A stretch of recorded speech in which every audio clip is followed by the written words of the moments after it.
سأكتب شعري الباكي بدمع القلب للحبر أسطره على كبدي وأترك دفتر الشعر سأكتب شعري الباكي بدمع القلب للحبر أسطره على كبدي وأترك دفتر الشعر.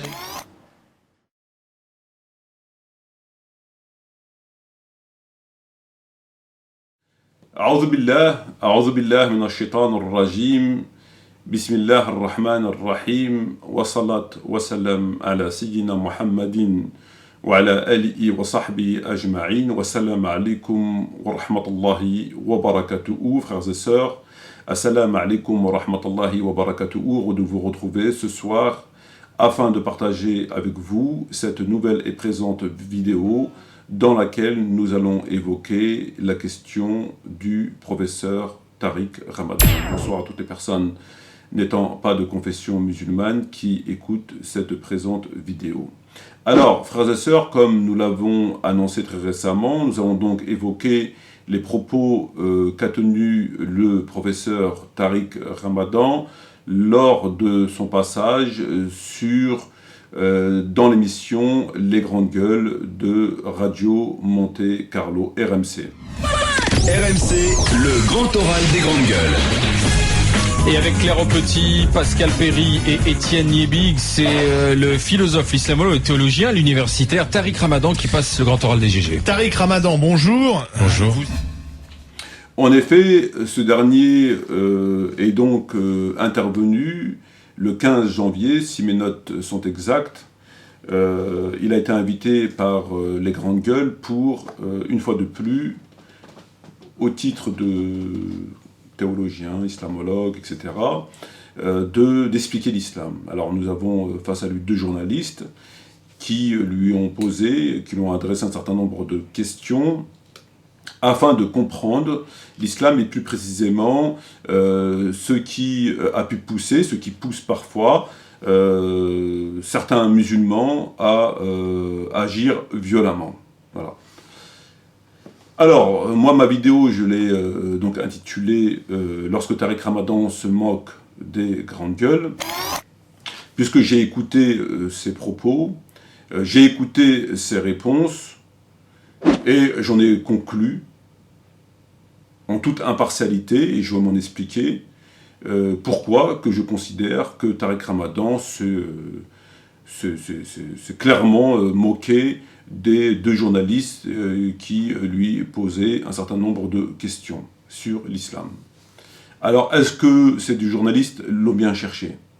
C'est une question qui me semble légitime. Est-ce que ces deux journalistes l'ont bien cherché? Alors, pourquoi cette question? Pourquoi peut-on penser que ces deux journalistes auraient cherché à ce qu'on se moque d'eux? Je vous propose de répondre à cette question en fin de vidéo. Alors, un premier constat. À chaque fois qu'il y a des événements de violence en rapport avec l'islam, immédiatement ensuite, il se passe deux choses. Immédiatement ensuite, il se passe deux choses. La première des choses étant une théorie du complot. Fabrication de l'usure, jusqu'à toutes ces manipulations depuis la révolution française des francs-maçons, on connaît tout. Non, c'est vrai, c'est Illuminati, on connaît tout. On aller jusqu'à 11 septembre, c'est un complot. Le pire c'est quoi? C'est que nous comprenons tout. On croit qu'on connaît rien, mais maintenant on sait plus que les gens. On se fait toucher. On sait tout. Grâce à Internet, on sait tout. Faut le savoir ça. Faut que les gens ils le sachent dans tout le monde, parce que maintenant la télé, c'est mon père, Ben Kassem Maklouf, on sait tout. Pour Jumel, c'est seulement pour aller chercher du lithium en Afghanistan. C'est la ressource qui va permettre à l'État de faire des bombes d'enrichir le monde. Parce que Saddam, une fois que le pétrole sera terminé, on va s'enrichir de lithium. Et où il y a du lithium? En Bolivie et en Afghanistan. Ben Laden et en Mali aussi. On est allé là-bas récupérer des minerais. Un prétexte. Saddam voulait faire cette transaction de pétrole en euros, il faut le savoir, et Kadhafi voulait introduire le dirham d'or et le dinar d'argent. Et c'est pour ça que ça tout se regroupe en fait, c'est les maillons d'une chaîne. Immédiatement, il n'y a plus de faits depuis le 11 septembre 2001 en rapport avec la violence et l'islam sans qu'immédiatement une théorie, sans juger si elle est fondée ou non fondée, en tout cas c'est systématique. À chaque fois qu'il y a des faits de violence, de moyenne importance ou de moyenne importance, il y a immédiatement une théorie du complot qui est déclenchée. Ça, c'est un constat. Le deuxième des constats étant que, à chaque fois, aussi, lorsqu'il y a des faits de moyenne ou importants ou de moyenne importance en rapport avec l'islam, à chaque fois, systématiquement, il y a le cirque Zabata qui se met en route.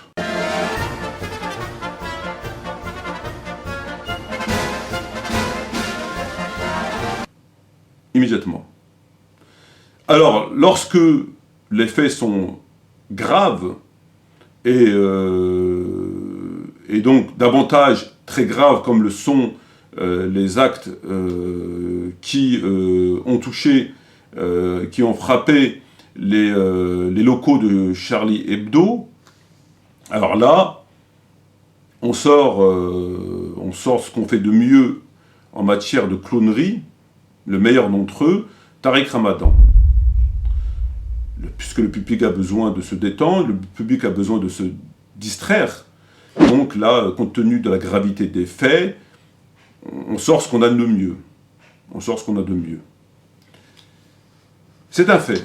Nul ne peut le contester. Il se passe deux choses. Théorie du complot, depuis le 11 septembre 2001, et le cirque Zabata qui se met en route. Immédiatement, les différents, entre guillemets, représentants des musulmans de France, comme on l'a vu, sortent de leur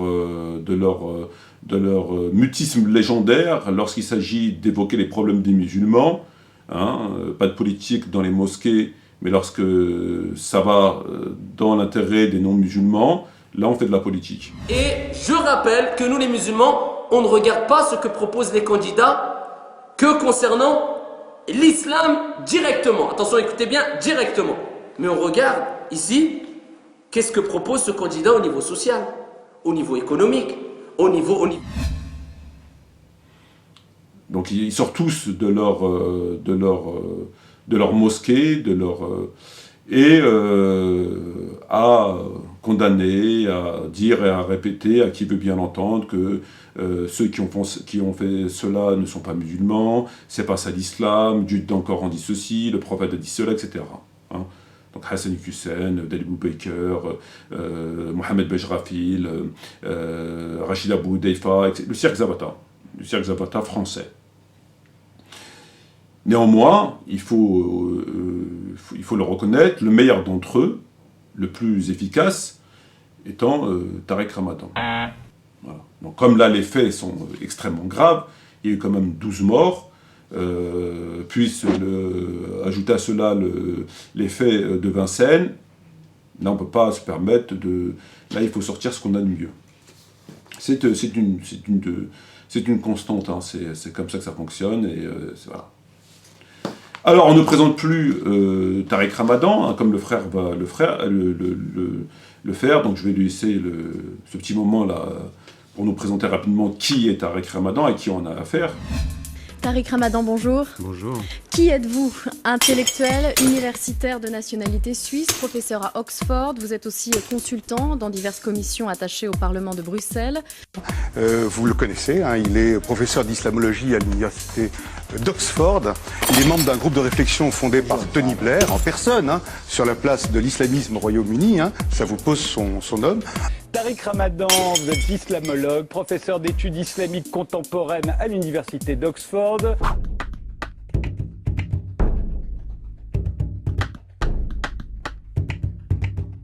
attaché à l'université de Dashita, je l'ai bien prononcé. Doshisha, pardon, à Kyoto, au Japon. Tariq Ramadan, vous êtes suisse, d'origine égyptienne, philosophe, docteur en islamologie. Vous vous enseignez à Oxford, mais également à Londres, aux Pays-Bas et au Japon. Tariq Ramadan, bonsoir. Théologien, islamologue, professeur à Oxford. Vous dirigez aussi le Centre pour la législation islamique et l'éthique, une structure financée par le Qatar. Donc on a vu un petit peu à qui on avait affaire, mais bon, c'est quand même pas fini. Il a aussi comme titre honorifique, il est aussi professeur de français, c'est ce qui est mentionné dans la 4e de ses couvertures de ses différents ouvrages. Il est aussi professeur de philosophie, c'est ce qui est mentionné dans la 4e de couverture de ses ouvrages. Il est spécialiste de l'islam, selon le grand journal de Canal+. Il est conférencier, c'est un constat. Il est écrivain, c'est un constat. Il est intellectuel. Un constat, c'est que ça dépend pour qui. Universitaire. Il est professeur de littérature française, c'est ce qui est écrit dans la couverture, 4e de ses couvertures de livres. Il est docteur en lettres arabes, 4e de couverture de ses ouvrages. Il est islamologue, 4e de couverture de ses ouvrages. Il est professeur d'islamologie, 4e de couverture de ses ouvrages. Il est professeur de mathématiques, 4e de couverture de ses ouvrages. Il est professeur d'études contemporaines, 4e de couverture de ses ouvrages. Il est aussi théologien, selon iTélé. Et on peut ajouter à cela cosmonaute, juge d'odeur, inspecteur de chips, remplisseur de fissures, compteur de poissons, et enfin prof de yoga pour requins. Et nous l'oublions pas, une fois par semaine, conseiller divin. Voilà. Donc ça, comme dirait le journaliste, ça nous pose son bonhomme. Ça vous pose son homme, ça vous pose son homme. Alors voilà pour la présentation de ce grand monsieur. À présent, nous allons rentrer dans le vif du sujet. Alors, il a fait une intervention, comme je l'ai dit, sur Radio Monte Carlo. On lui a posé, 2 journalistes, et les grandes gueules lui ont posé différentes questions, à laquelle il a répondu. Très bien. J'ai donc écouté son intervention, et j'ai extrait de son intervention un certain nombre de moments, un certain nombre de passages, un certain nombre de ses propos, qui me semblent comme étant, pour le moins, inexacts. Je vous laisse le soin de juger de ce que je vous dis. À vous à présent, une fois que vous avez écouté ce que je vous ai dit, de juger du bien fondé ou du non fondé de ce que je vais vous dire. Alors j'ai extrait un passage, 2 passages, 3 passages, 4 passages, 5 passages et 6 passages. 6 passages de son intervention qui dure 43 minutes et 21 secondes. Nous allons l'écouter, donc, comme on fait à notre habitude, nous allons l'écouter au fur et à mesure, et nous allons, Inch'Allah, les commenter. Le premier passage commence à 4 minutes 23 secondes, et termine à 6 minutes 05 secondes. Donc 4 minutes 23 secondes à 6 minutes 05 secondes, écoutons le professeur Tariq Ramadan. J'ai vu, moi, beaucoup de choses sur Twitter ce matin, et notamment des jeunes gens avec qui je dialoguais de loin en loin, qui m'ont dit, mais vous savez, l'islam dont se revendiquent ceux dont nous parlons, c'est l'islam des origines. Alors, est-ce qu'il n'y a pas dans ce texte qui a été révélé au prophète de 622 à 632, qui est tombé dans une séquence de temps longue, est-ce qu'il n'y a pas un certain nombre d'ambiguïtés, notamment sur la violence? Peut-être quelques sourates qui disent en effet, respectons les juifs, les chrétiens, les sabéens à l'époque, enfin et quelques autres, mais en même temps des sourates qui, très clairement, incitent à prendre le glaive quand c'est nécessaire. Est-ce qu'il n'y a pas d'ambiguïté? Je veux que ma question soit précise. Elle est claire, votre question. Tous les textes religieux, de la Bhagavad Gita jusqu'au dernier texte révélé, ont des passages qui peuvent être ambigus si on ne les considère pas historiquement au moment de leur révélation ou au moment de leur énonciation et dans le message global. Oui, il y a des versets, si vous les sortez de leur contexte, si vous les lisez littéralement, ils sont pas simplement ambigus, ils sont extrêmement dangereux. Et c'est pour ça que l'on dit, attention, ne prenez pas la littéralité, ne permettez pas une espèce de démocratisation du rapport au texte qui ferait que n'importe quel prend un texte et il dit, c'est noté dans le Coran, tuez-les là où vous les trouvez. Et donc de ce point de vue-là, ce que nous avons à faire, c'est contextualisation historique, rapport au texte global, parce que dans l'histoire, vous savez, Valéry disait une chose très vraie, il dit, avec l'histoire, vous pouvez prouver tout et son contraire. Et il a raison, c'est-à-dire que quelqu'un qui va vous dire, regardez la civilisation musulmane, elle a été à l'avant-garde des sciences, de la réflexion, et là on vous donnerait la belle face, et d'un autre côté on vous dit, mais regardez-moi, c'est violent, et vous pouvez prouver ceci et son contraire. Alors, nous avons entendu ce qui suit, nous avons entendu un des deux journalistes dire ce qui suit à Tariq Ramadan, je le cite. Alors, le journaliste dit, je cite, qu'il a constaté sur Twitter que certains disent que ce dont nous parlons, c'est-à-dire les actes de Charlie Hebdo et de Vincennes, sont de l'islam des origines. Il pose donc la question à Tariq Ramadan, est-ce qu'il y a dans le Coran des textes ambigus sur la violence, par exemple, une ou des sourates qui incitent à prendre le glaive contre le glaive si nécessaire, quand c'est nécessaire. Donc ça, c'est la question que le journaliste lui adresse. Il lui dit, donc je répète rapidement, que sur Twitter, on lui a dit, donc au journaliste, que les événements, Vincennes et Charlie Hebdo, en réalité sont des actes préconisés dans l'islam. Voilà, c'est pas des actes qui nous viennent de gens comme on se tue à essayer de le faire croire fou, voilà, qu'on a manipulé, débile, etc., etc. Mais ce sont des actes, lui a-t-on dit, qui sont dans l'islam. C'est l'islam, c'est la religion qui incite les musulmans, qui inciterait les musulmans à agir de cette façon. Alors, après quoi, ce même journaliste pose la question à Tariq Ramadan en lui disant, est-ce que dans le Coran, il y a des textes ambigus sur la violence? Par exemple, une sourate qui incite à prendre le glaive quand cela est nécessaire. Voilà la question. Que répond Tariq Ramadan à cette légitime interrogation? Il répond ce qui suit. Tous les livres ont des textes, des passages, pas seulement ambigus, mais extrêmement dangereux. Tous les livres, que ce soit le Coran, la Torah, l'Évangile et bien avant, tous les livres contiennent en leur sein non seulement des textes ambigus, mais des textes extrêmement dangereux. Si on ne les considère pas dans la globalité, ou on ne les contextualise pas. Si on les sort de leur contexte, si on les lit littéralement. N'importe qui prendrait le Coran dira, il dit, c'est noté dans le Coran, tuez-les là où vous les trouvez. Donc, contextualisation, rapport au texte global. Fin de citation. Très bien. Et il continue, il poursuit en disant ce qui suit, Valéry, donc je ne sais pas de quelle Valéry nous parle, c'est pas très important. Valéry disait une chose très vraie, à savoir, donc il cite Valéry, un certain Valéry, regardez avec l'histoire, vous pouvez tout et son contraire. Et il avait raison, et il a raison.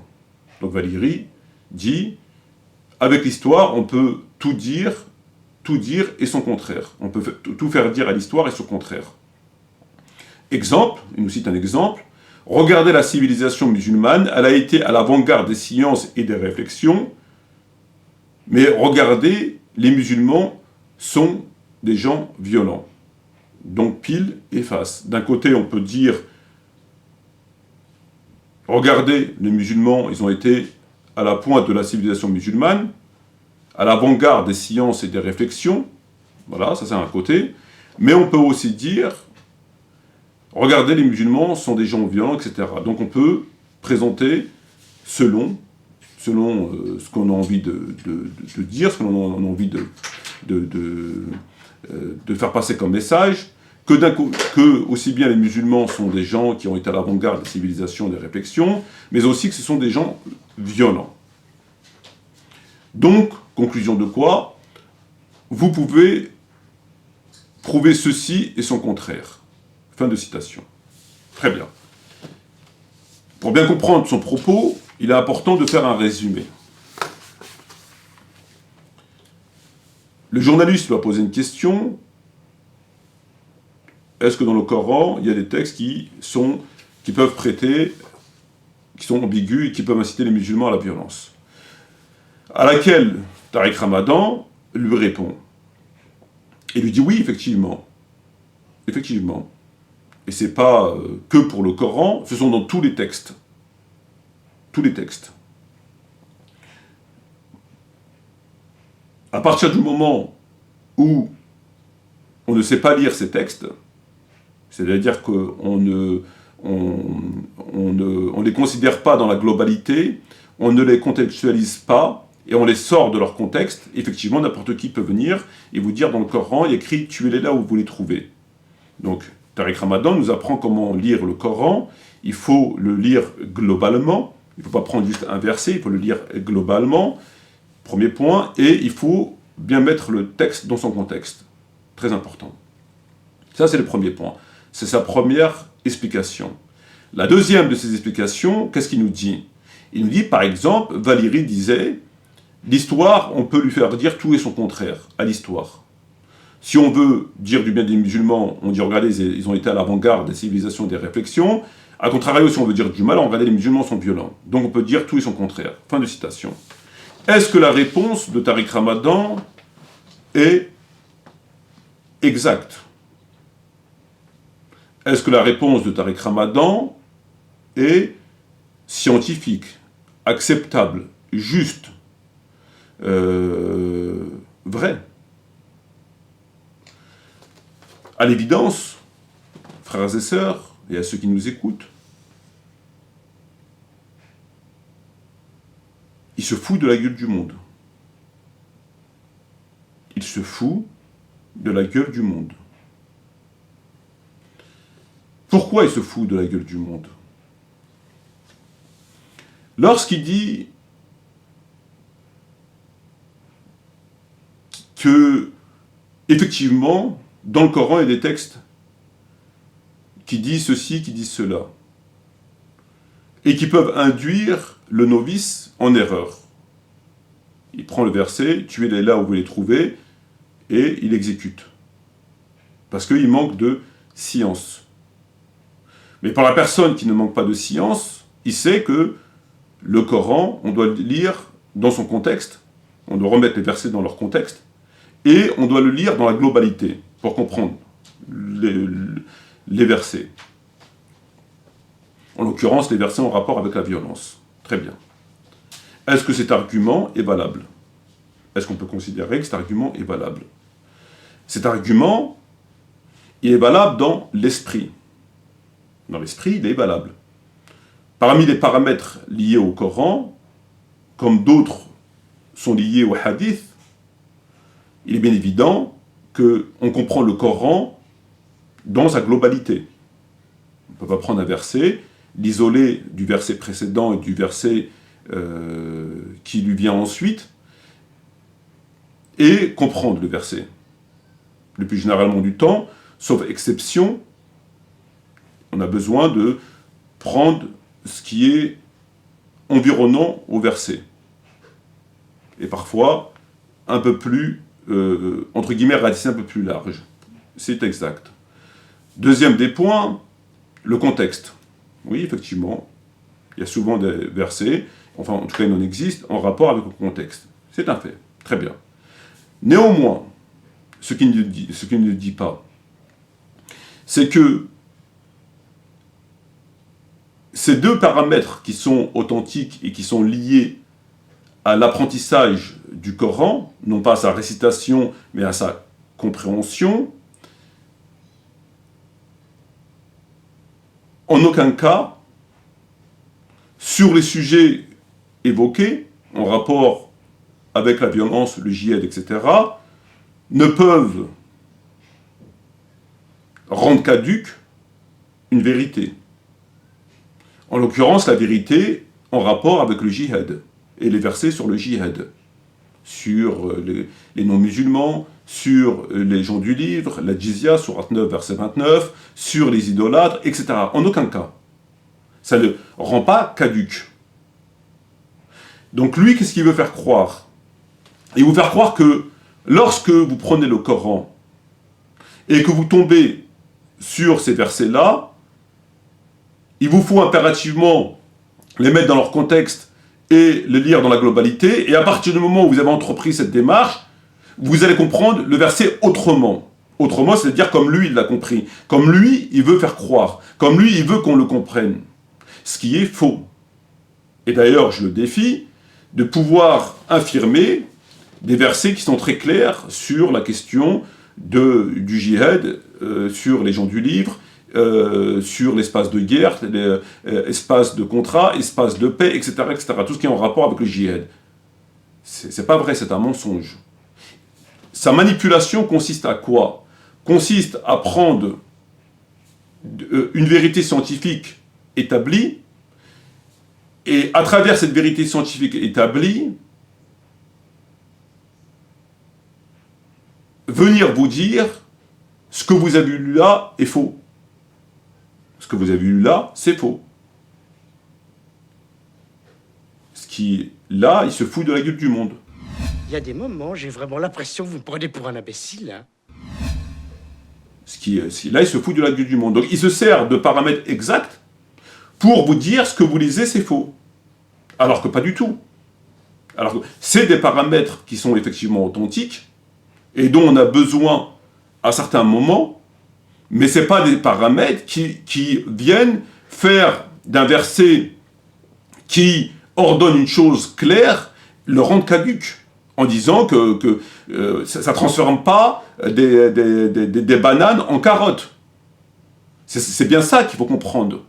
C'est ça qu'il faut comprendre. C'est très important de comprendre ça. Et d'ailleurs, la meilleure des preuves que je puis vous donner par rapport à cela, c'est les interprétations du Coran, ce qu'on appelle les tafasir, réalisées par les savants comme Tabari, comme Ibn Kathir, etc., etc., etc. Il y en a des centaines. Lorsque vous prenez ces versets, en l'occurrence, en rapport avec le djihad, sur sourate 9, verset 29, et d'autres versets sur le djihad, parce qu'on parle de djihad, et que vous prenez l'interprétation par rapport à ces versets,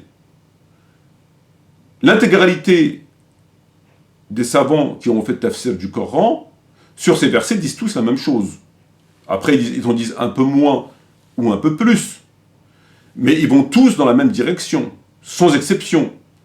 Ceux qui sont les plus anciens et les plus récents. Tous sans exception. Si je vous donne un exemple. Si vous prenez par exemple le fait de frapper son épouse, tous les tafasirs, les exégètes du Coran disent tous la même chose. Ils vont différer sur des questions de procédure, mais non pas sur la loi elle-même. Donc, est-ce que ces gens-là ont oublié ces paramètres, à savoir de lire le verset avant de l'interpréter et de faire des livres dans sa globalité, lequel, ensuite, ça nous pond un œuf à la place d'une banane, ou de le conceptualiser? Évidemment que non. Tous disent la même chose. Et je le mets au défi de prendre un verset qui dit telle chose et qui, dans son contexte, ou si on le lit dans sa globalité, dirait autre chose. Ça n'existe pas. Dans les cas que nous évoquons, ça n'existe pas. Et la meilleure des preuves, si vous reprenez tous les tafassirs, ils disent tous la même chose. Un peu moins, un peu plus, mais ils disent tous la même chose. Donc, ou alors, tous ces gens étaient des idiots, des ignorants. Tabari, Ibn Kathir, Qurtubi, Tabarani, tous sans exception, Nisa'i, tous les grands savants, ils disent tous des conneries. C'est pas possible. Donc là, il a fait une manipulation en se servant de choses vraies, des paramètres vrais, pour rendre caduques des versets et leur faire dire le contraire de ce qu'ils disent. Première manipulation. Deuxième manipulation. Lorsqu'il dit, il nous cite Valérie, certains Valérie, et il nous dit, disait une chose très vraie, regardez l'histoire, vous pouvez lui faire dire tout et son contraire. Et il nous sert après l'histoire des musulmans, à l'avant-garde des civilisations et de la réflexion, ou alors des gens violents. Donc il fait un parallèle entre le Coran et l'histoire, puisque selon Valérie, et les deux journalistes ont acquiescé, il arrive à les convaincre en leur disant que selon Valérie, on peut faire dire tout et n'importe quoi à l'histoire, en tout cas tout et son contraire, et il prend un exemple des musulmans à l'avant-garde des civilisations, de la civilisation et de la réflexion, ou alors des gens violents. Donc, si on peut tout faire dire tout et son contraire à l'histoire, pour le Coran, c'est la même, ce qui est débile. Ce qui est absolument débile. Le champ d'interprétation de l'histoire n'est pas identique au Coran. C'est comme si on disait qu'on peut faire dire tout et n'importe quoi au code pénal français.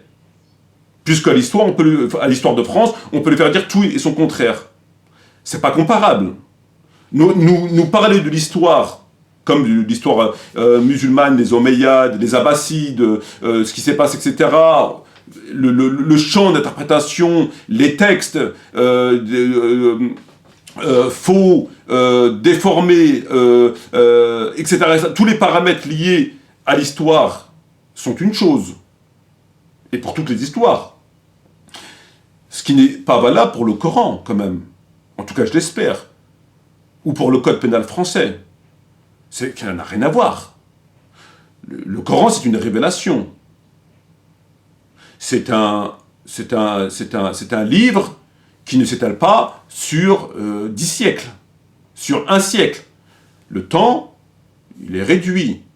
Les explications, elles sont, certes, interprétations nombreuses, mais elles sont dans leur généralité, leur globalité, pour ainsi dire, tout est identique. Ça diffère sur certains versets, plus ou moins d'informations, mais ils disent tous la même chose, pour ainsi dire. Lorsque, je ne sais pas, Allah parle de l'obligation de la prière, ça va pas ça n'existe pas. Donc venir nous faire un parallèle entre le Coran et l'histoire, et que dans la mesure où à l'histoire on peut lui faire dire tout et son contraire, c'est aussi valable pour le Coran, là c'est du délire. C'est du délire. C'est pas du tout, on peut pas comparer. C'est pas du tout les mêmes paramètres, c'est pas du tout la même possibilité de falsifier l'histoire. Le Coran, on peut pas le falsifier. Le Coran, il n'y a pas de texte faux. Le Coran ne s'étale pas sur un siècle, etc. Il n'a pas été écrit par des hommes, etc., etc. C'est un livre de loi, c'est un livre de morale, c'est un livre d'histoire, c'est un livre qui a été révélé, qui a été compris et qui a été appliqué. Et ceux qui sont venus après, dans sa grande majorité, l'ont tous compris de la même façon. Ils n'ont différé que sur des choses secondaires ou alors extrêmement infimes. Ce qui n'est pas valable pour l'histoire. Que ce soit l'histoire islamique, que ce soit l'histoire de France, que ce soit l'histoire des hindous, que ce soit l'histoire des... C'est pas pareil. Donc se servir de la possibilité de faire dire, de la vérité, de faire dire à l'histoire tout et son contraire, et le mettre en parallèle avec le Coran, c'est mensonger. C'est une manipulation. C'est une manipulation. C'est une manipulation. Premier extrait. Deuxième extrait qui commence à 6 minutes 58 secondes et qui termine à 7 minutes 14 secondes. Écoutons le professeur Tariq Ramadan. Évidemment que si vous chaque fois que vous amenez quelqu'un à la télévision, vous amenez Hassan Chalgoumi, qui représente personne mais qui fait plaisir à tout le monde parce qu'il a un discours qui est compatible avec tout ce que vous avez envie d'entendre, continuez, ça ne fait que creuser le fossé avec la base. Alors, qu'avons-nous entendu dans ce passage, frères et sœurs? Voilà ce que nous dit Tariq Ramadan. Évidemment qu'à chaque fois que vous ramenez quelqu'un à la télé, donc il nous cite, en l'occurrence Hassan Chlagoumi, qui ne représente personne.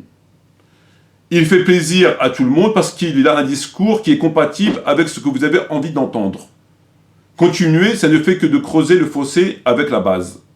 Donc là, il conseille aux deux journalistes, il leur dit que, grosso modo, ils sont responsables, dans la mesure où ils ramènent des gens qui ne représentent personne, en l'occurrence Hassan Chlagoumi, lequel est invité uniquement parce qu'il fait plaisir à tout le monde.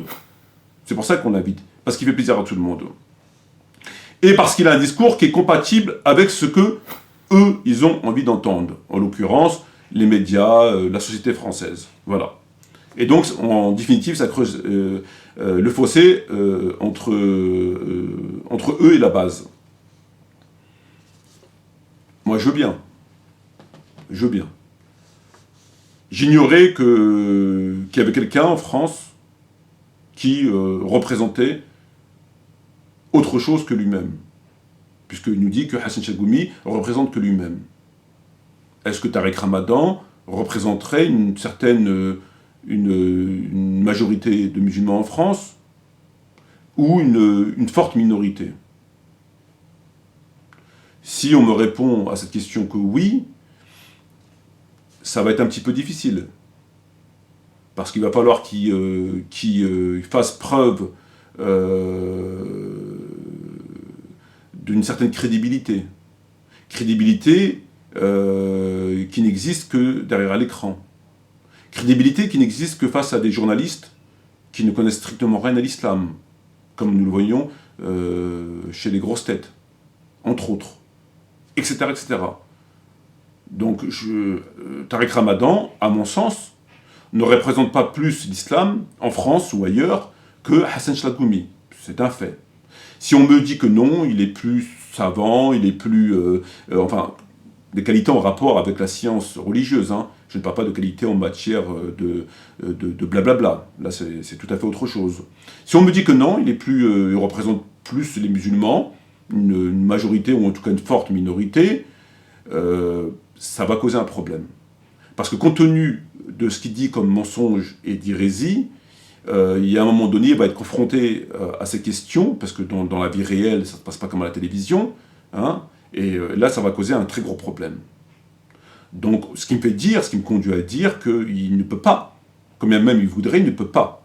Comme bien même il voudrait, il ne peut pas. C'est un fait. C'est un fait.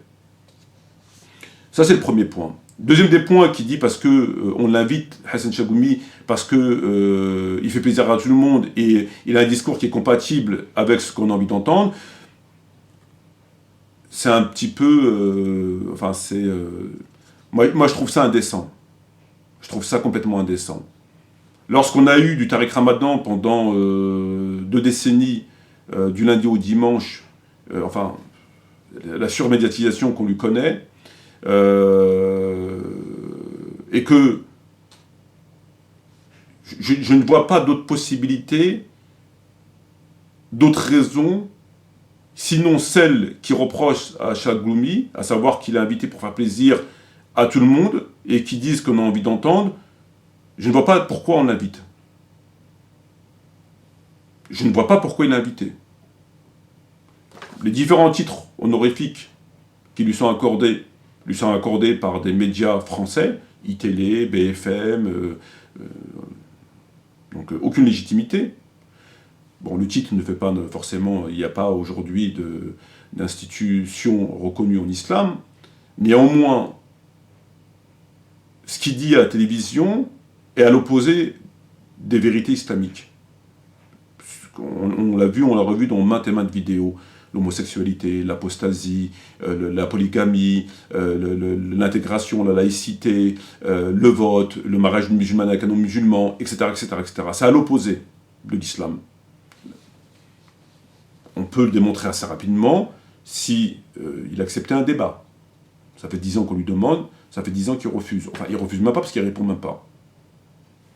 Donc, en définitive, ce qu'il reproche à Chlagoumi, à savoir qu'on l'invite parce qu'il ne représente, alors qu'il ne représente que lui, et que parce qu'il dit ce qu'on a envie d'entendre, c'est surtout valable pour lui. il ne représente pas plus les musulmans que Chagoumi, ou alors, comme j'ai expliqué, ça va causer des problèmes lorsqu'il sera dans la vie réelle. Premier point. Deuxième des points, je crois que ça s'applique davantage à lui, parce que Chagoumi vient d'arriver, et si on devait comparer le temps de présence dans les médias entre lui et Hassan Chagoumi, c'est incomparable. Donc voilà, donc bon. Bref, troisième passage qui commence à 7 minutes 25 et qui termine à 7 minutes 45 secondes. Écoutons le professeur Tariq Ramadan. Moi, j'avais écrit un livre au début des années 90 qui était la lecture des sources musulmanes dans le contexte européen. J'y parlais de la citoyenneté, j'y parlais de l'engagement commun, de nos valeurs communes. Et en France, qu'est-ce qu'on me disait? On me disait, vous voulez encore être trop musulmans, mais laissez les gens être musulmans si ce sont des bons citoyens et faites en sorte de faire confiance à ces cadres-là. Alors, qu'est-ce qu'il nous dit dans ce passage? Il nous dit, je le cite, « Moi, j'avais écrit un livre, mais en France, qu'est-ce qu'on me disait? Vous voulez trop musulmans. » Et il s'exclame, il s'offusque en disant « Mais laissez les gens être musulmans si ce sont de bons citoyens.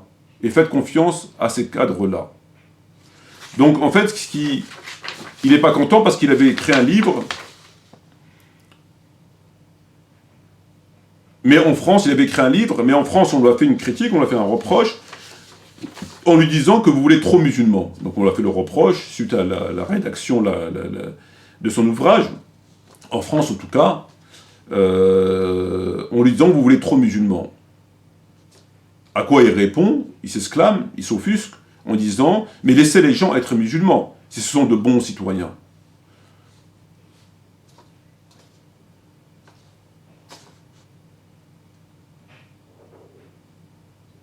Laissez les gens être musulmans, s'ils sont de bons citoyens.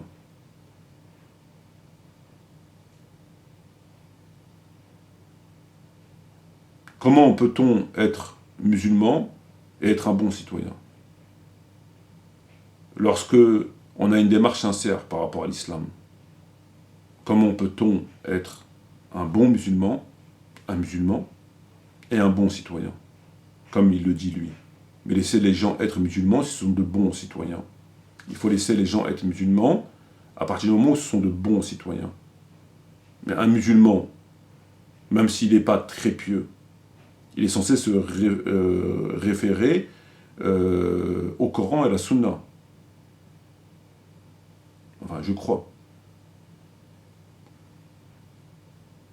Ce qui va forcément le conduire à être un mauvais citoyen.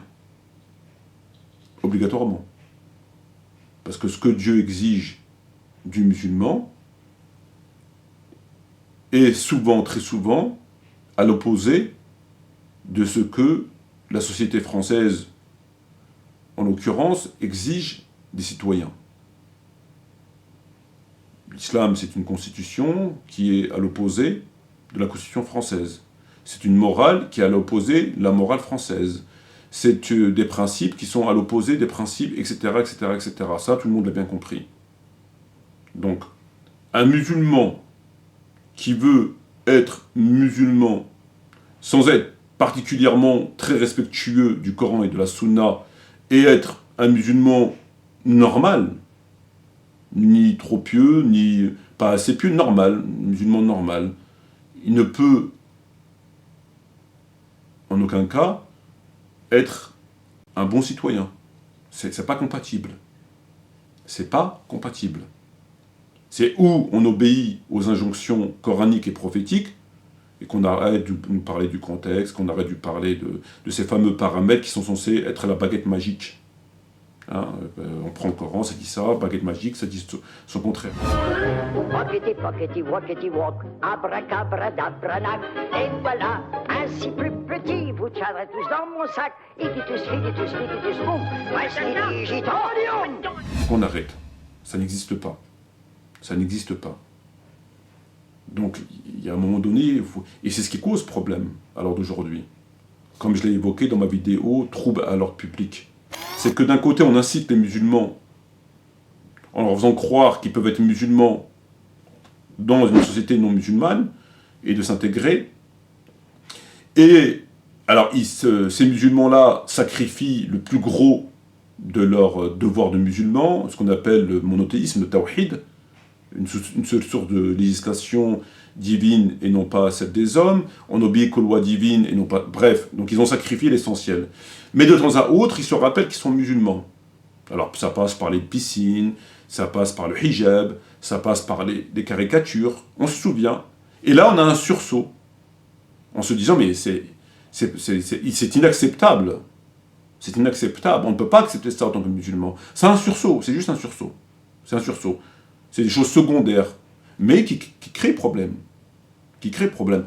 Ce qui veut dire quoi concrètement? Ce que veut dire que quand bien même un musulman a sacrifié, pour être vulgaire, a mis à la poubelle 80%, 90% de ses obligations, de ses hautes obligations pénales, commerciales, civiles, morales, etc., etc., il les met à la poubelle. Il ne paye plus la zakat, puisqu'il n'y a plus d'État, il ne leur donne plus le bien, il n'interdit plus le blâmable, il ne peut pas, puisqu'il s'est intégré, bien au contraire, il fait le contraire, il alimente le blâmable, etc. Bref, il met ça à la poubelle. Parfois, ben, ça revient. On se rappelle qu'on est musulman. Alors ça passe par la viande halal, ça passe par le mouton, égorger le mouton, les problèmes du hijab, les problèmes des piscines, les problèmes de la mixité, les problèmes que lorsqu'on amène son épouse, lorsqu'une sœur va dans un hôpital, elle ne peut pas être touchée par un homme. Enfin, tous ces problèmes que la société française a connus. Donc on voit bien que c'est incompatible. Et les Tariq Ramadan et les autres, ce qu'on appelle le cirque Zavata, sont les principaux responsables de ces situations, puisque eux le savent que c'est incompatible. Ils savent que ça va créer des problèmes. Et leur discours ne consiste pas à dire aux musulmans « assimilez-vous », comme le fait d'Ali Boubaker ou Shlagomi. Eux, ils disent « assimilez-vous ». Vous êtes dans la société française, il faut vous assimiler. La loi, c'est valable pour tout le monde, c'est comme ça, c'est la loi, point barre. Vous ne cassez pas la tête. Eux, non. Eux, ils vont leur dire, l'intégration n'est pas contraire, la laïcité, etc., etc., vous pouvez. Et en même temps, ils veulent quand même avoir tiré profit, quelque part, des conflits qui naissent dans la société française, en l'occurrence, par le fait des histoires. Et là, on a besoin d'eux. Ils viennent, ils répliquent, ils expliquent, etc., c'est pas comme ça. C'est comme par rapport aux caricatures. Le problème des caricatures, c'est qu'on a... Les musulmans sont une société, en l'occurrence française, ils voient des caricatures. On est musulmans. On est scandalisés. Mais si on vous demande de vous intégrer et que c'est pas contraire à l'islam, etc., et qu'un bon musulman est un bon citoyen, comme il vient de le dire, soyez indignés en silence. Vous êtes en France, vous avez reconnu et vous avez signé que c'est pas incompatible, etc., blablabla, blablabla.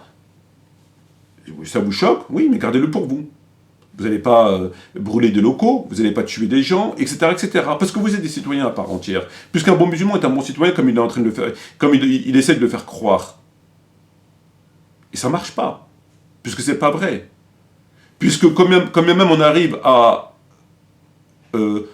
endoctriner, puisque c'est un endoctrinement, un certain nombre de musulmans en disant mais non, mais là c'est pas la laïcité, c'est pas exactement ça, c'est pas contraire à l'islam, l'intégration, bref, on arrive parce qu'ils connaissent pas, parce qu'ils veulent pas se casser la tête, etc. Mais on peut pas arriver sur tout, on peut pas réaliser sur tout. Il y a un moment donné où ça crée des conflits, qu'on le veuille ou pas. Voilà, et puis d'autres sont là après pour jeter de l'huile sur le feu, d'autres sont là pour... Voilà, et ça fait tous ces conflits-là. Tout simplement. Parce qu'on ne peut pas mettre un État dans un État.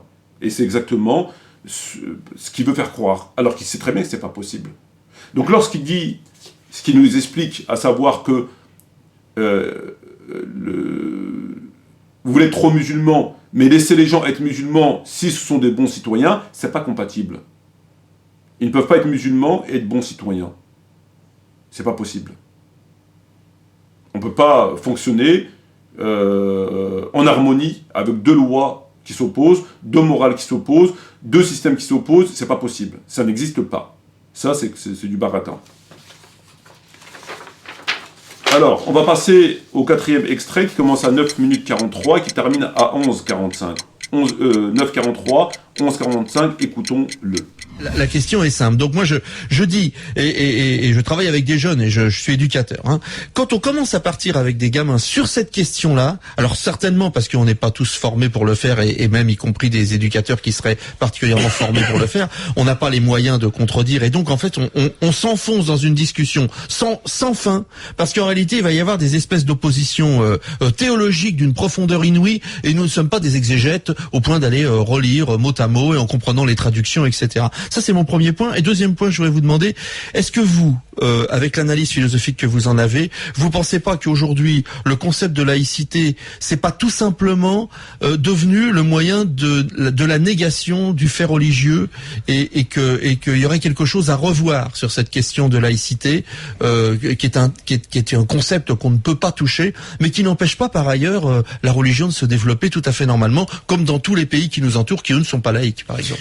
Écoutez, il y a deux questions, elles sont extrêmement claires. La première question, est-ce qu'un seul discours religieux suffit à combattre les lectures les plus extrémistes et les plus radicales? Non.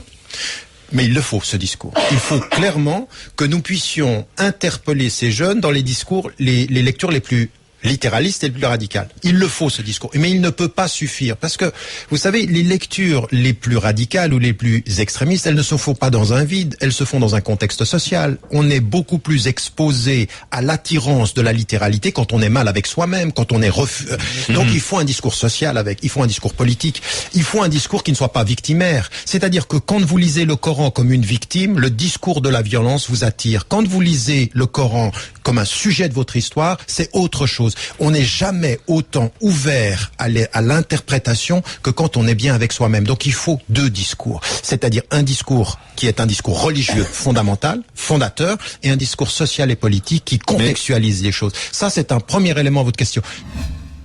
Alors là, nous avons un journaliste qui lui pose la question et il lui dit ce qui suit. Et il lui explique qu'il ne peut... que le journaliste ne peut pas expliquer les textes.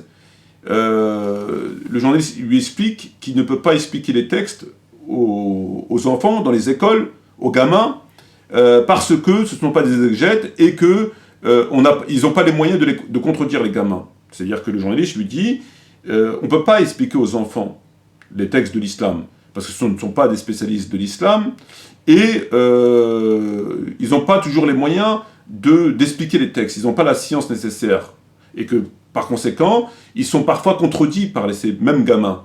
Donc ils n'ont pas en fait les outils pour expliquer l'islam, ce n'est pas leur discipline. Donc qu'est-ce qu'on doit faire? Qu'est-ce que lui répond Tariq Ramadan? Il lui dit, un discours ne suffit pas, mais il faut faire ce discours. On ne peut pas expliquer l'islam aux enfants, un discours ça ne suffit pas, mais il faut faire quand même ce discours, il faut leur parler. Les lectures se font dans un contexte social, on est plus exposé à la lecture littérale quand on est mal avec soi-même. Ça dépend comment tu es. Si tu es une victime ou bien tu es bien dans ta peau, c'est selon. C'est selon ça que tu vas comprendre le Coran. Donc, deux réponses, politiques et sociales. Quand tu lis le Coran comme une victime, la violence t'attire. Quand tu lis le Coran comme un sujet de son histoire, c'est autre chose. Voilà. Donc, je résume rapidement. Le journaliste lui dit, on ne peut pas expliquer toujours aux enfants l'islam, parce qu'ils n'ont pas les outils nécessaires, parce qu'ils peuvent être contredits par les enfants, parce qu'ils ne connaissent pas l'islam. Donc, comment on doit faire avec les enfants pour leur dire que l'islam, c'est pas ça, et que c'est ça? Qu'est-ce qu'il lui répond, Tariq Ramadan? Il lui répond que le discours est nécessaire, on doit parler aux enfants. Et il lui dit... Voilà ce qu'il dit. Alors là, c'est effrayant. Effrayant. Il lui dit, le Coran, il faut une réponse sociale, politique, il faut parler, il faut une réponse politique, il faut une réponse sociale. Pourquoi? Il dit parce que, lorsque tu n'es pas bien dans ta peau, lorsque tu lis le Coran comme une victime, tu es une victime, tu le lis comme une victime, parce que tu te sens comme une victime, tu as subi une injustice, peu importe. En tout cas, tu le lis comme une victime, pour X ou Y raison. Alors, la violence t'attire. La violence du Coran va t'attirer. Parce que ton état d'esprit, c'est la victime. Tu es victime. Lorsque tu lis le Coran comme un sujet historique, hein, comme quelqu'un qui va feuilleter à la FNAC, ou voilà, c'est un bouquin, c'est un simple bouquin, comme, je sais pas moi, comme... J'ai pris le Coran, c'est un gros pavé quand même, et je fais ça, vous voyez, je fais ça, poum, je m'arrête, et je cherche. Un roman, comme, voilà, comme Télépoche, Télémagazine, comme un livre quelconque, et donc tu lis ça comme une histoire, il n'y a pas de problème. Quand tu lis le Coran comme un sujet de ton histoire, c'est autre chose. Donc en fait, qu'est-ce qu'il est en train de nous dire? Il nous dit qu'on doit quand même expliquer aux enfants, il faut parler, mais ça ne suffit pas. Il faut une réponse politique et sociale. Pourquoi politique et sociale? Puisque la politique et le social va permettre aux musulmans de ne pas être victimes du système, la pauvreté, etc., etc., etc., ce qui est très important. Pourquoi c'est très important? Parce que lorsque tu lis le Coran comme étant une victime, tu es une victime, tu as été victime de choses et d'autres, la violence du Coran va t'attirer. Et donc tu vas devenir violent. Tu vas lire le Coran et tu vas le comprendre de cette façon. A contrario, lorsque tu le lis comme un sujet, donc tu es bien dans ta peau, c'est ce qu'il nous dit, lorsque vous êtes bien dans votre peau, lorsque tu es bien dans ta peau, tu vas lire le Coran comme un sujet de ton histoire. Donc un simple livre, tu le lis, c'est de l'histoire. Voilà, donc il n'y a pas de problème. Tu vas avoir une distance avec les versets de la violence, les versets etc. Tu auras une distance, parce que tu es bien dans ta peau. Donc en fait, ce qu'il est en train de nous dire, c'est que tu comprends le Coran, non... Alors, il y avait le contexte, il y avait le fait de le lire dans sa globalité, ce qui était des paramètres exacts. Il y avait les littéralistes qui le lisaient littéralement, qui le prenaient littéralement, sans donner plus d'exemples en quel verset les littéralistes ont appliqué de façon littérale alors qu'ils ne devaient pas l'appliquer. Ils ne donnent pas d'exemple. D'accord? Donc c'est un fourre-tout en fait. C'est un fourre-tout. D'un côté, ils nous donnent des paramètres qui sont exacts, mais sans nous donner plus d'explications sur les versets que les gens ont sortis de leur contexte ou dans leur globalité. C'est juste des paramètres exacts qui lui servent justement à faire passer ses mensonges. Ou bien il nous met des paramètres qui sont par rapport aux gens qui le lisent de façon littérale sans nous donner là aussi aucun exemple. C'est juste des gens qui le lisent comme ça de façon littérale et donc ils se trompent, etc. Mais c'est pas terminé. C'est pas terminé. Il nous explique aussi que si vous prenez deux musulmans, le musulman qui va être bien dans sa peau, il va comprendre le Coran comme un sujet historique, comme un roman, comme un simple livre. Il va le lire avec distance, il est bien dans sa peau, pépère, tranquille, pas de problème, son petit café, son petit thé. Bismillah. Il va bien le comprendre, donc il va avoir ses distances, il n'y a pas de problème, parce qu'il est bien dans sa peau. Et la personne qui nous dit, quand tu lui lis comme une victime, la personne qui se sent victime, pour X ou Y raison, à juste titre ou pas, peu importe, en tout cas il se sent comme une victime, quand il va lire le Coran, la violence va l'attirer. Alors là, c'est une catastrophe. Alors là, c'est une catastrophe. Alors entre les vrais paramètres, mais qui manipulent, sans nous donner d'exemples précis en rapport avec ce qu'ils nous citent sur les versets du djihad, mais qui n'en sont pas en réalité, parce qu'ils sont dans leur contexte, leur globalité. Pareil, lorsqu'ils nous parlent des littéralistes, ils ne nous citent aucun exemple, ils nous citent juste des titres, hein, ils nous balancent des titres comme ça, des slogans. Et là, chose que j'avais jamais entendue, on comprend le Coran selon comment on est dans notre peau. Si on est bien dans notre peau, on va avoir une distance, on va comprendre le Coran comme un livre d'histoire basique. Voilà, il s'est passé telle chose, telle chose, on a nos distances, on est bien, tranquille. Par contre, si on est un peu victime, non, on va être attiré par la violence. Il me semble quand même que quand t'es mort, t'as plus de rythme. Faux. C'est faux. Totalement faux. Pas du tout ça. Non. J'ai envie de te dire menteur. Menteur. C'est impressionnant. Impressionnant.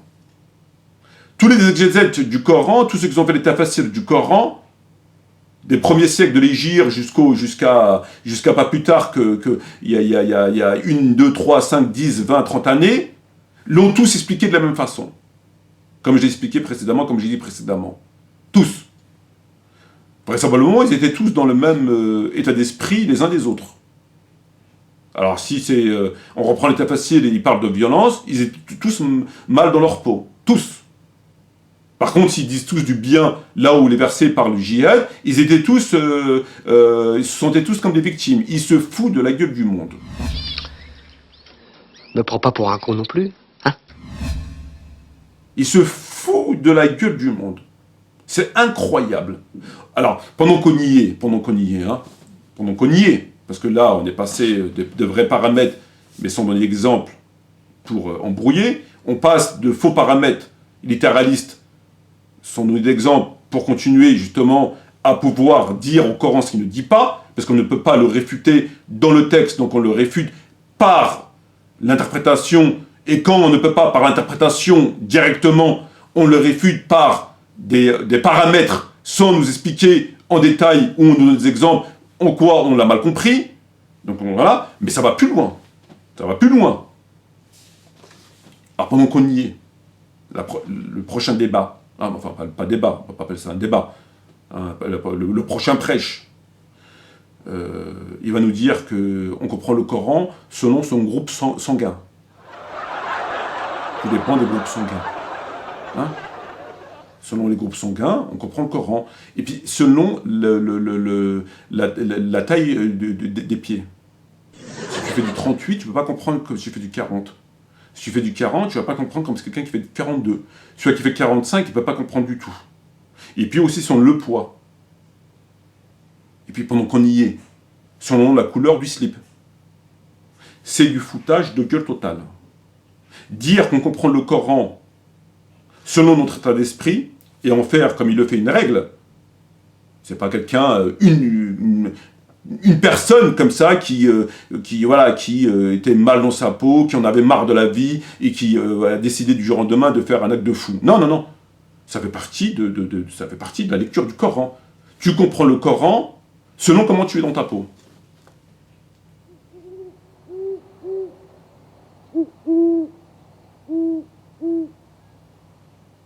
Ouais.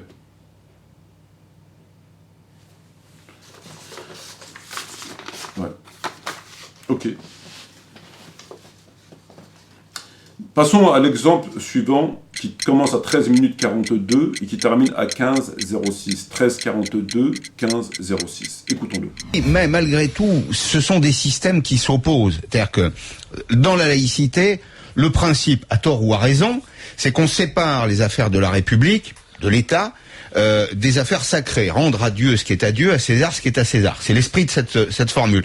L'islam est une religion totalisante. Je dis pas totalitaire, je dis totalisante, dans laquelle le code civil est aussi un code religieux. Comment faire coexister ces deux mondes? Il faut admettre qu'à un moment, l'un doit s'effacer devant l'autre. Vrai ou faux? Non, c'est pas juste. Bon. C'est-à-dire, mais vous savez, c'est ça le problème, c'est qu'on a eu un discours d'orientaliste qui s'est construit sur les colonisations en disant les musulmans ne font pas la distinction entre les choses. Mais non, regardez, des millions d'Européens de confession musulmane vivent sans problème avec le cadre légal qui est le leur. On n'a aucun problème avec ça. On sait. Vous avez un pragmatisme légal et un pragmatisme sur le plan de notre rapport à l'environnement qui a permis aux musulmans de vivre en Inde, comme il leur a permis de vivre en Afrique, comme il leur a permis de vivre... Donc on a de ce point de vue-là... Oui, mais aujourd'hui, excusez-moi, monsieur Ramadan, aujourd'hui ce sont les juifs qui, pour beaucoup, se disent on peut plus vivre en France. C'est pas les musulmans qui se posent la question de savoir s'ils peuvent vivre en France ou pas. Après, notamment ce qui s'est passé là, mais après aussi Mera et d'autres actes antisémites, les juifs, ils sont nombreux à le penser, disent on pourra plus continuer à vivre en sécurité en France, on va partir ailleurs. Alors, qu'est-ce qu'il nous dit dans ce passage? Il nous dit ce qui suit. Alors, il y a le journaliste qui lui dit, il lui explique quelque chose qui est tout à fait pertinent, vraiment pertinent, chose que j'ai toujours dite, que ou l'islam ou la laïcité, il faut choisir, puisque Tariq Ramadan, l'islam n'est pas incompatible avec la laïcité, et la laïcité n'est pas incompatible avec l'islam, chose complètement fausse, mais vraiment c'est de l'hérésie pure et simple, hein. Parce que l'islam c'est un tout, c'est des lois pénales, on ne sépare pas le pouvoir islamique et l'État. L'islam, c'est l'État, et l'État, c'est l'islam. Parce que dans le Coran, on a des lois pénales, commerciales, civiques, etc. Ils ne peuvent être mis en application que par l'instrument de l'État. Ce n'est pas une association qui met en application les lois. Le prophète était un chef d'État, et les califes étaient des chefs d'État, etc. Donc la laïcité, ça n'existe pas. Ça ne peut en aucun cas exister, c'est très clair. Et le journaliste se pose une question tout à fait pertinente. Il lui dit, on pense qu'il faut choisir, puisque l'islam ou la laïcité, l'un doit s'effacer devant l'autre, ce qui est logique. C'est où l'islam qui prend le dessus sur la laïcité, ou la laïcité qui prend le dessus sur l'islam. On ne peut pas les mettre ensemble, on ne peut pas les accepter, c'est pas possible. Ce sont des systèmes, puisque ce sont des systèmes qui s'opposent. Tout à fait exact, c'est toujours ce que j'ai dit, ce sont des évidences. Et il lui dit, l'islam est une religion totalisante, ce qui est vrai, parfaitement vrai. Comment réagit le pied gauche du Dajjal? Voilà ce qu'il lui dit. Non, c'est pas juste. Non, c'est pas juste. Pour preuve, des millions de musulmans européens vivent sans problème avec la laïcité. En aucun cas, ils n'ont aucun problème avec ça, en Inde, en Afrique. Donc la question est vraiment, vraiment pertinente, exacte, et il ose lui répondre. Il a le culot de lui répondre, il lui dit non, c'est pas vrai, c'est pas juste. Et encore une fois, il va lui expliquer pourquoi c'est pas juste. Il va lui expliquer. Il lui explique, il lui donne la preuve, parce qu'il dit pour preuve, donc il va donner la preuve. Des millions de musulmans européens vivent sans problème avec la laïcité, on n'a aucun problème avec ça, en Inde, en Afrique. Donc puisque des millions de musulmans vivent avec la laïcité en Inde, en Afrique, en Europe, ce qui veut dire que ce que a dit le journaliste était faux. Voilà, parce qu'on a la preuve, pour preuve, des millions de musulmans en Europe, etc., etc. Ce qui est débile. Ce qui est évidemment débile. Nous savons tous qu'il y a des millions, peut-être même plus, des milliards, plus d'1 milliard, la quasi-intégralité des musulmans vivent avec la laïcité. Pas en Iran, pas en Arabie Saoudite, dans le reste du monde. Parce que ce sont des États qui n'appliquent pas le Coran. Alors qu'ils soient laïcs ou pas laïcs, s'ils sont laïcs, ben, ils vivent avec la laïcité comme il le dit. S'ils ne sont pas laïcs, ça revient au même puisqu'ils ne vivent pas selon les commandements coraniques et prophétiques. Donc ça revient au même. Il s'agit d'effacer les textes coraniques et prophétiques. Donc il se sert de cet exemple de ces millions de musulmans en Europe, en Afrique et en Inde, je dirais la quasi-intégralité, plus 1 milliard passé, je ne sais pas combien il y a 1,5 milliard de musulmans, peu importe, il y en a très peu qui vivent ceux d'Arabie Saoudite et d'Iran, voilà, en gros c'est ça. Donc 99% des musulmans vivent dans la laïcité, réelle ou la laïcité tacite. La laïcité tacite, c'est-à-dire que le pouvoir n'est pas islamique. Parce que dans la laïcité, c'est la religion de ce côté et le pouvoir de l'autre. Dans les États qui n'existent pas de laïcité, où on ne connaît pas la laïcité, ça revient au même puisque le pouvoir s'applique indépendamment de l'État, de la religion. La religion est effacée, donc ça revient au même. Donc la quasi-intégralité des musulmans vivent dans, entre guillemets, la laïcité, dite ou pas dite. Très bien. La preuve que c'est possible, parce qu'ils vivent tous. Alors lui, il dit des millions, moi je dis la quasi-intégralité. Donc, je vais encore plus loin. Donc, ça serait pour lui une preuve. Chose qui est complètement fausse.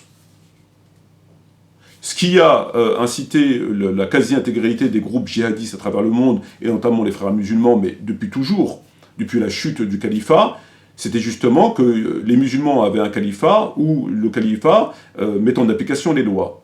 Ça a chuté. Les musulmans veulent revenir. Ça ne date pas d'aujourd'hui, d'hier, ça date de plusieurs siècles. Et il y a toujours eu des troubles, parce que ce qu'on appelle aujourd'hui les islamistes, ils veulent revenir au califat. C'est-à-dire, il est hors de question laïcité ou non gouvernement islamique. Ça revient en même, c'est pareil. Donc ça crée des troubles. Les musulmans aujourd'hui qui vivent avec ça ne le vivent pas en connaissance de cause, ne l'acceptent pas forcément. Il y a beaucoup de musulmans vivent aujourd'hui en France ou en Belgique dans la laïcité, mais ils veulent revenir au texte. Certains ont pris les armes, d'autres font des troubles, et d'autres voilà, ils sont pas d'accord, mais ils osent pas, etc., etc. Donc, le fait de prendre référence des millions de musulmans en disant « regardez, c'est possible », non, c'est pas vrai. Non, c'est pas vrai. Entre c'est possible, on l'accepte, parce que ça fait partie de notre religion, comme lui veut le faire croire, et c'est un fait établi, certains l'acceptent parce qu'ils n'en ont que faire de la religion, et d'autres ne l'acceptent pas, mais ils ne peuvent pas, et d'autres ont pris les armes. C'est deux choses. Là, il faut remettre les choses en place. Ce qu'il dit, c'est complètement faux. Ce qu'il dit, c'est complètement faux. Ces millions de musulmans ne l'ont pas accepté, la laïcité, de façon volontaire, et c'est pas parce qu'ils vivent qu'ils l'acceptent. Et on le voit tous les jours. Donc ça n'a rien à voir du tout. Une partie l'accepte. Et une partie a accepté autre chose que la laïcité. Accepte tout et n'importe quoi. Mais dans le texte, puisque le journaliste parle des textes, il ne parle pas de la vision des gens à titre personnel, selon leur intérêt, selon leur façon de voir. Il dit, dans le concept de la laïcité et de la religion, c'est pas possible parce que un doit se passer devant l'autre, etc. Ce sont deux systèmes qui s'opposent. Donc il parle sur le principe. Il a raison à 100%. Et normalement, il est censé, le petit menteur est censé lui répondre sur le principe, et non pas sur l'application des textes selon les uns et les autres, selon l'intérêt des uns et des autres, selon le bon vouloir. Non, on parle des textes. Et il a entièrement raison. Et le fait de prendre en référence des millions de musulmans, je dirais la quasi-intégralité, et qu'ils y vivent, c'est une preuve de rien du tout. C'est une preuve de rien du tout. Et ce qui, justement, lorsqu'on demande à des musulmans, certains vous diront qu'ils sont contre la laïcité, mais qu'ils l'acceptent parce que c'est un fait établi et qu'ils n'ont pas le choix. D'autres se battent en Syrie. D'autres sont battus comme les frères musulmans, et d'autres, le fils, etc., tous ces mouvements dits islamistes, parce qu'ils ne l'acceptent pas. Et je pense que la grande majorité des musulmans ne l'acceptent pas. Et ceux qui l'acceptent, c'est ou ils ne savent pas, ou alors c'est parce qu'ils s'en foutent, pour être vulgaire. Donc sa réponse, c'est de la poudre à parlimpinpin.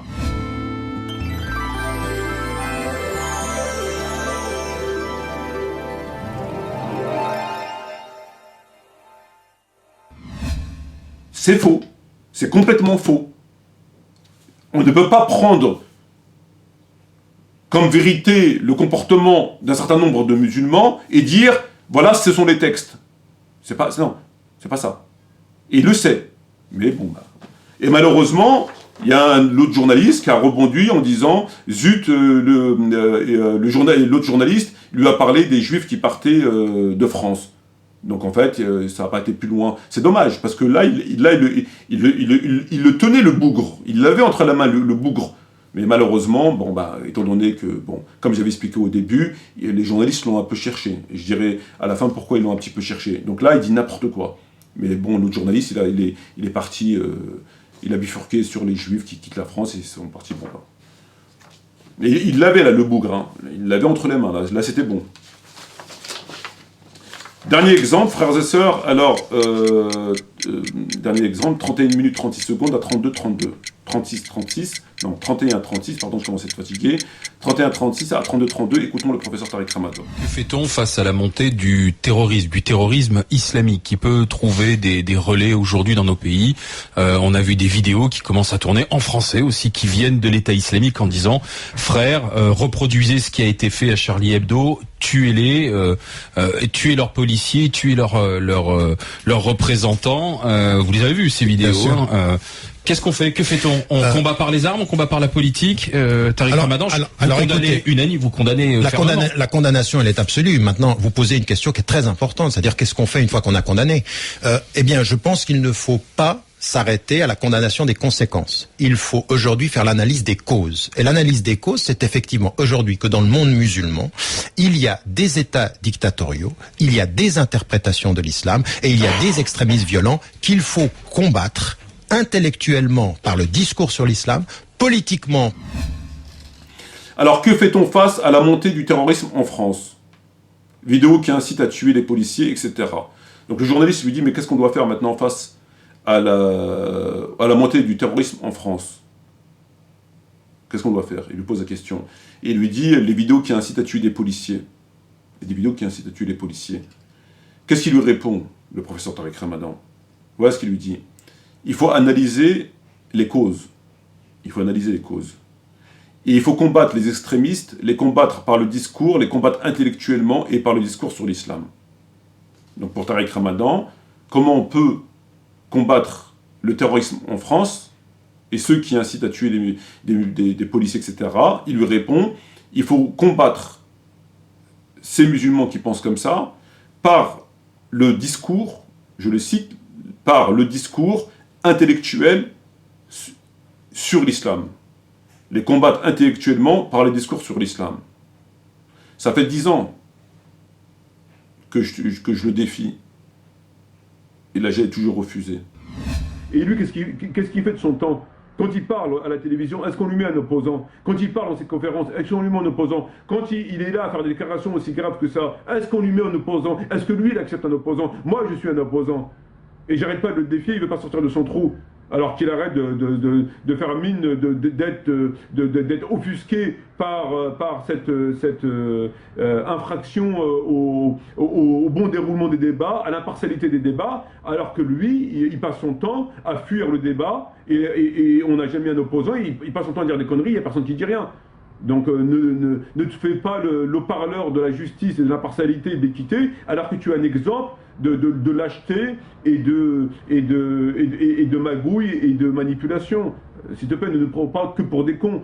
On est des musulmans, ne nous prends pas, notre prophète n'était pas un con. Alors évite de nous prendre aussi pour des cons. On a très bien compris ton jeu, on a très bien compris tes manœuvres. Si tu as encore un minimum de dignité, si tu restes encore un atome de dignité et d'honneur, viens me défier en face à face et en public. Et je te lance un défi face à face. Et je te demande de sortir de ton trou. Ça fait 5 ans que je te demande de sortir de ton trou. Alors fais un effort, sors de ton trou. Sors de ton trou et viens me défier. Voilà. Et là, il est en train de vous dire, il faut combattre ceux qui ne pensent pas comme lui. Tous les gens, les musulmans qui ne pensent pas comme lui, qui pensent que la laïcité, c'est pas compatible, qui pensent, voilà, le discours que l'on connaît, qui qualifie lui d'extrémiste, etc. Et donc il faut combattre ces gens-là par le discours intellectuel. Ben oui, mais ça fait quand même 10 ans que je te défie. Donc je te redéfie de venir me combattre avec ton discours. Puisque c'est ce que tu réponds aux journalistes. Tu leur dis, il faut les combattre avec le discours intellectuel. Pour leur prouver qu'ils sont égarés. Pour leur prouver que leur vision de l'islam est erronée. Tant sur la laïcité que sur autre chose. C'est bien. Ça fait 10 ans que je te demande. Donc je te redemande, encore une fois, de bien vouloir sortir de ton trou et de venir débattre face à face et en public sur nos deux visions opposées de l'islam. C'est bien beau de le dire à des journalistes.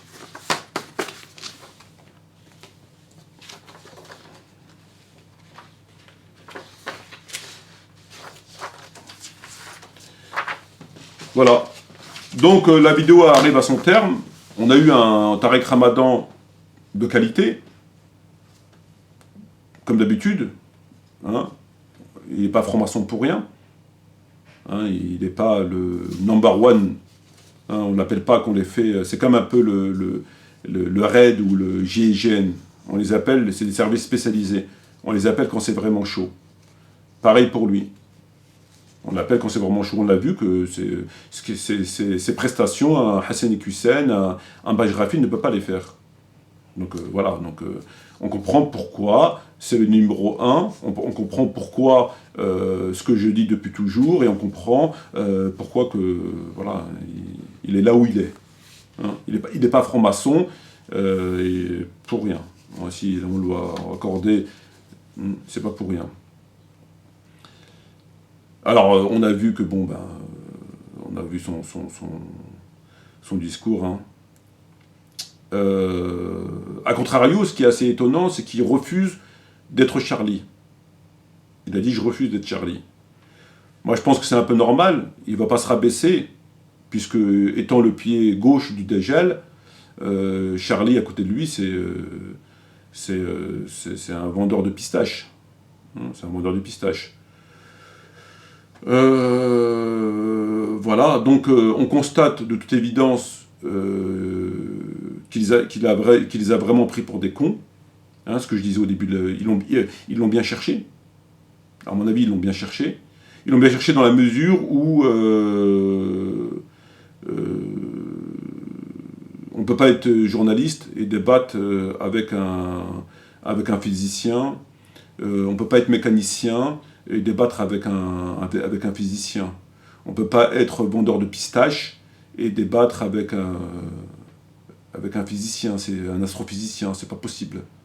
On ne peut pas être journaliste et débattre avec un pseudo-théologien. Surtout lorsque on connaît ses qualités d'acrobate. Donc voilà, donc c'est pour ça que je disais qu'ils l'ont un peu cherché. Donc on ne peut pas être journaliste et voilà, et débattre avec un théologien, de surcroît un théologien qui n'en est pas un, qu'il a simplement l'art d'endormir les gens.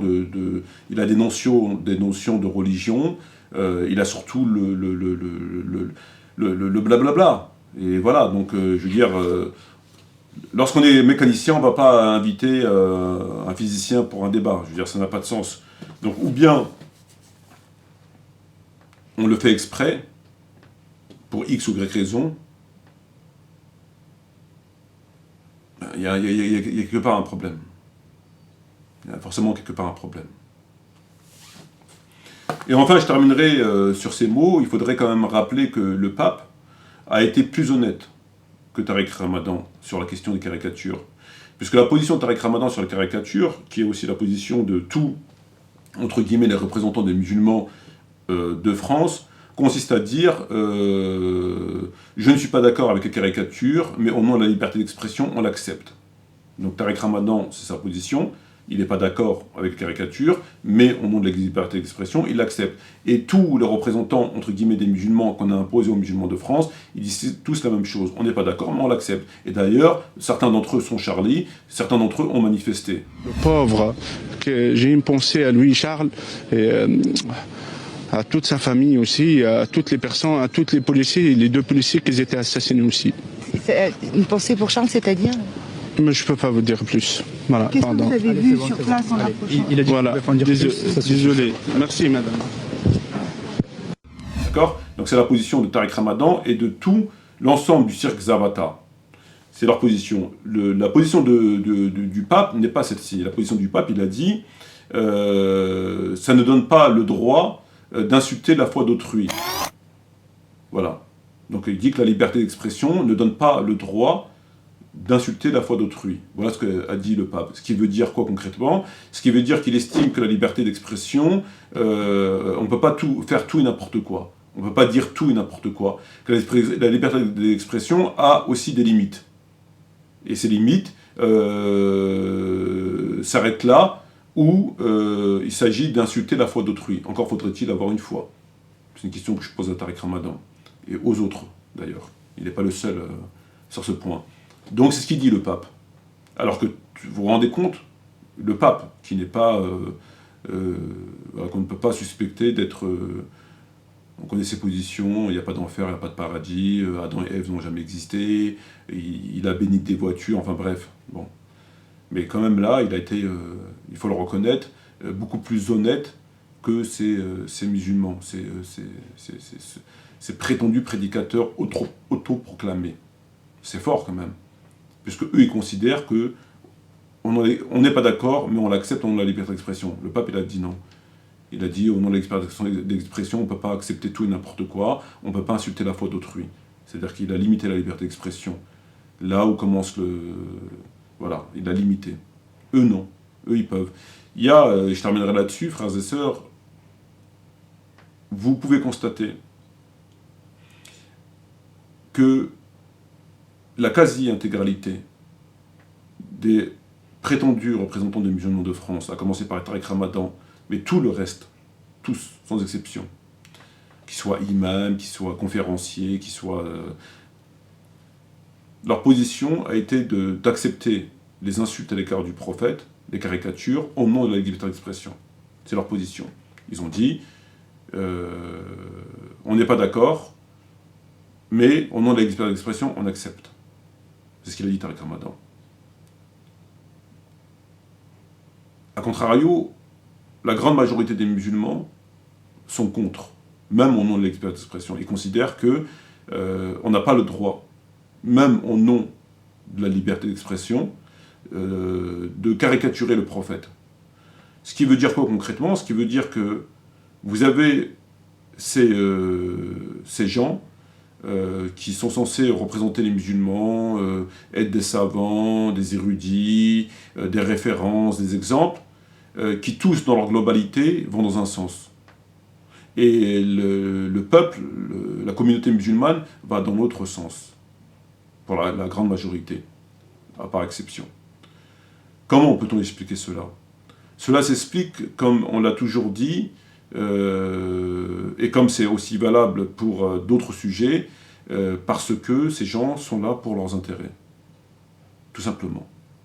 Et là, encore une fois, ils en ont fait la démonstration claire, c'est qu'ils ont été tous dans le même sens. Tariq Oubrou, Tariq Ramadan, Dalilou Baker, tous, ils ont été dans le même sens. Et le peuple a été dans l'autre sens, la communauté de l'autre côté. Voilà.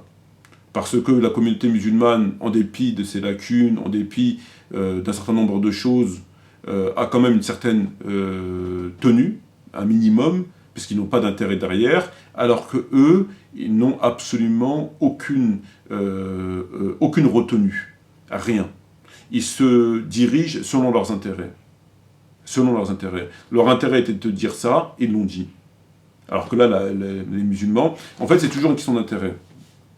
Lorsque les musulmans acceptent l'intégration, c'est parce que ils savent que s'ils n'acceptent pas l'intégration, ça va les conduire à une certaine situation. Lorsque les musulmans acceptent voilà, c'est toujours une question d'intérêt. J'accepte la chose, je sais qu'elle est contraire à l'islam, mais je vois si elle peut m'occasionner un problème ou pas. Si elle peut m'occasionner un problème, je laisse tomber la prescription divine et je suis mes intérêts. Voilà, c'est comme ça que ça fonctionne, malheureusement.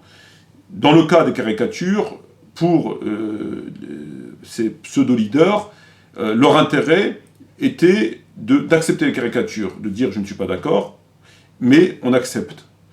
Parce qu'ils avaient un intérêt. S'ils condamnaient les caricatures et qu'ils avaient une position un peu plus hostile, ça leur a causé des problèmes en matière de business, en matière de notoriété.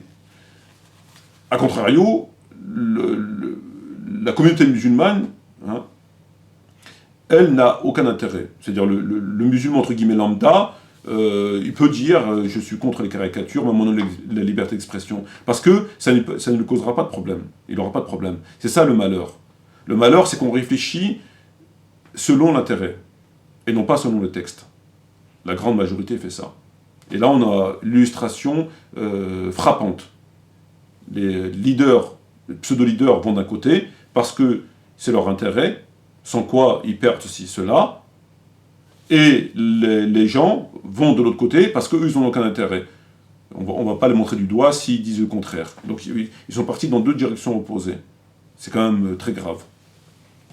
Même le pape, vous vous rendez compte, même le pape, il a dit, il a été plus, entre guillemets, musulman que eux, puisqu'il a dit, on ne peut pas offenser la foi d'autrui, même au nom de la liberté d'expression.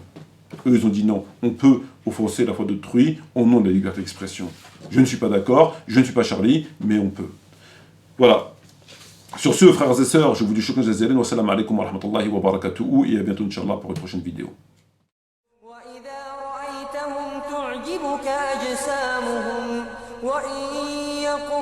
تسمع لقولهم كأنهم خشب مسندة يحسبون كل صيحة عليهم هم العدو فاحذرهم قاتلهم الله أنى يؤفكون.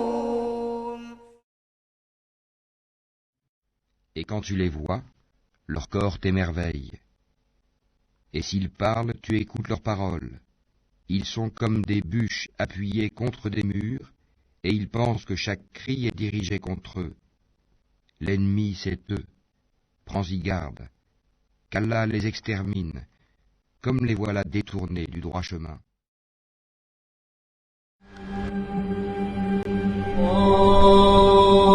الله أكبر